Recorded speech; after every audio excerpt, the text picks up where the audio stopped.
What I want to talk about for this module is display of data. Oftentimes, one of the very first things that happens when we collect our data is it's just a big jumble of numbers.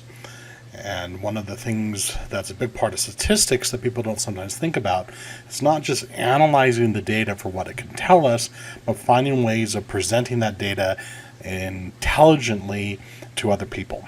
We have to do something that I sometimes call at-a-glance processing.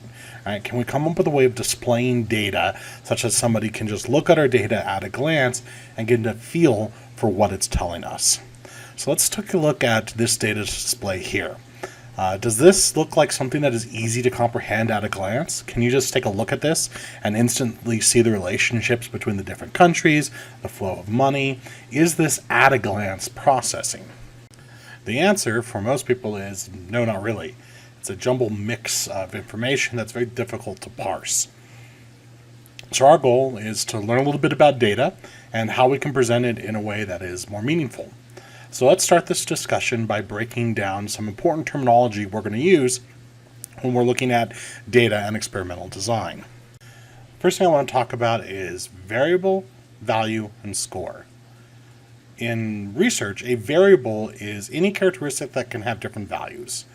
Most of the time, this is the variable that we are interested in studying, that we're experimenting on, that we are measuring. But a variable can be anything that changes. Sometimes it's something we didn't even know was a factor in our experiment, and we sometimes call those confounding variables. They're things that we weren't expecting to have an effect, but they do.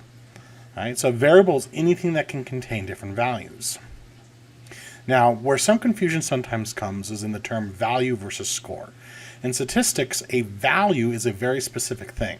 Value is the possible range of answers that a variable can have. What are the values that the variable can be? What is the range of numbers or categories that are contained within that variable?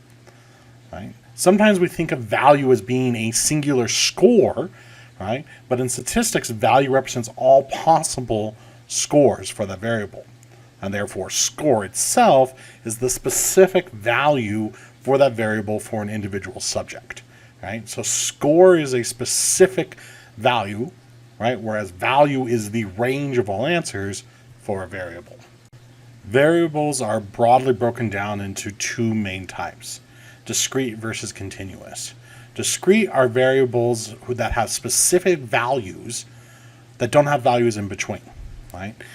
Whereas continuous is that there is a potential infinite number of values in between any given points. So discrete variables might be something like categorical variables, like someone's favorite color, right? Red, blue, green, orange are discrete. There aren't colors in between. Right? Continuous variables might be something like height, weight, IQ score, where there is a range of values that can exist in between any given point. And lastly, we have some types of variables in terms of the properties of the variable itself. Nominal variables are any kind of non-numerical, non-number data, like favorite color, favorite car, gender. Right? These are things that are not numbers, but are rather discrete categories. We call these nominal variables.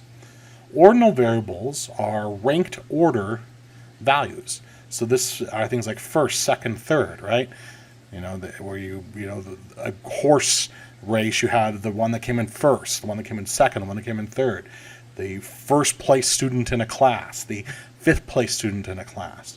One of the important things to remember about a rank-ordered set is that there are not consistent differences between the ranks.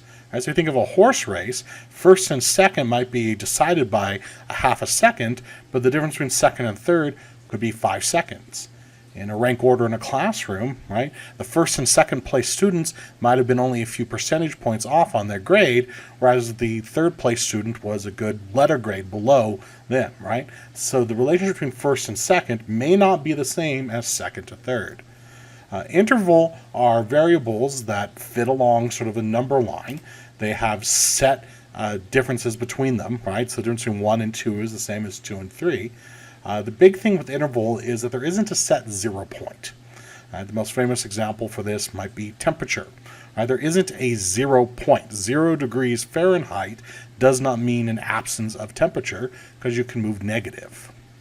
Lastly, we have ratio, which is similar to interval. It's continuous numerical data that has a set 0 point, right, where there is a 0 value.